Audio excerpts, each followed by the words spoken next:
CTS 시청자 여러분 안녕하십니까? 저는 옥동중앙교회를 섬기는 조성현 목사입니다. 오늘 민수기 21장 6절에서 9절의 말씀을 통해 은혜를 나누고자 합니다. 여호와께서 불뱀들을 백성 중에 보내어 백성을 물게 하심으로 이스라엘 백성 중에 죽은 자가 많은지라. 백성이 모세에게 이르러 말하되 우리가 여호와와 당신을 향하여 원망함으로 범죄하였사오니 여호와께서 기도하여 이 뱀들을 우리에게서 떠나게 하소서. 모세가 백성을 위하여 기도하매 여호와께서 모세에게 이르시되 불뱀을 만들어 장대 위에 매달아라. 물린 자마다 그것을 보면 살리라. 모세가 놋뱀을 만들어 장대 위에 다니 뱀에게 물린 자가 놋뱀을 쳐다본즉 모두 살더라. 성경을 해석함에 있어 주의해야 하는 것 중에 하나가 이단들이 하고 있는 합리화입니다.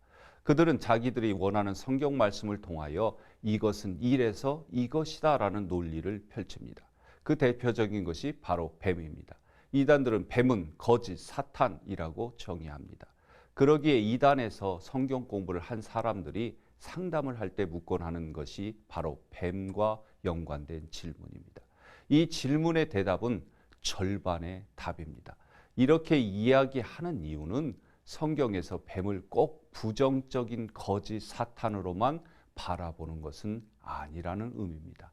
예수님 마태복음 10장 16절을 통해 뱀을 지혜의 상징으로 말씀하셨고 구약에서 모세가 하나님의 심판을 보여준 것이 뱀이고 그들을 낫게 한 것도 뱀이었습니다.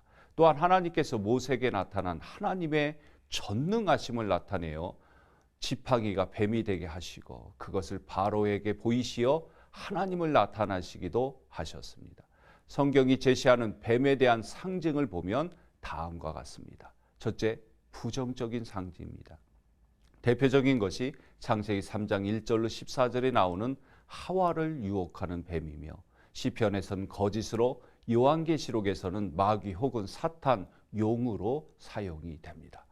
두 번째, 긍정적인 표현입니다. 뱀은 출애굽기서에서는 하나님의 상징으로 나타내고 있고 예수님은 지혜의 상징으로 요한복음 3장 14절에서는 예수님의 십자가로 비유하기도 합니다. 사랑하는 CTS 시청자 여러분, 뱀이 보여주는 긍정적인 것과 부정적인 것은 성경을 해석하는 데 있어 가져야 할 자세를 우리에게 보여주는 것입니다. 성경은 짝을 이룬다는 말이 있습니다.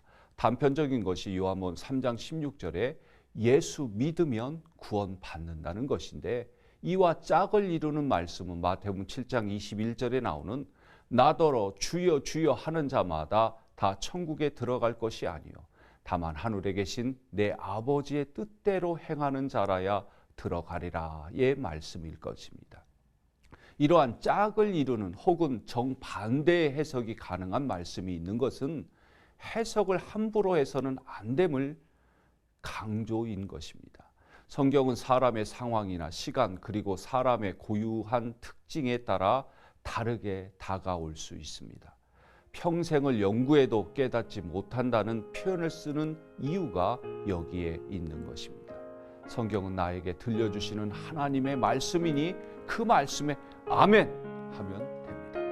하나님이 우리를 사랑하시고 예수님을 믿으면 구원받는다는 요한복음 3장 16절의 말씀도 우리가 아멘 할 때 우리에게 임하는 것이지 이것을 어떻게 해석하느냐 고민하게 된다면 이미 그것은 하나님의 말씀이 아니라 학문이 되어버리는 것입니다.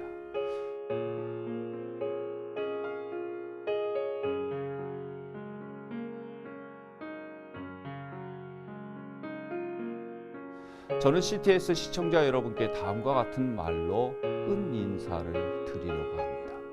뱀은 뱀입니다. 사탄이 사용하면 사탄이고 하나님이 사용하면 하나님의 권능이십니다.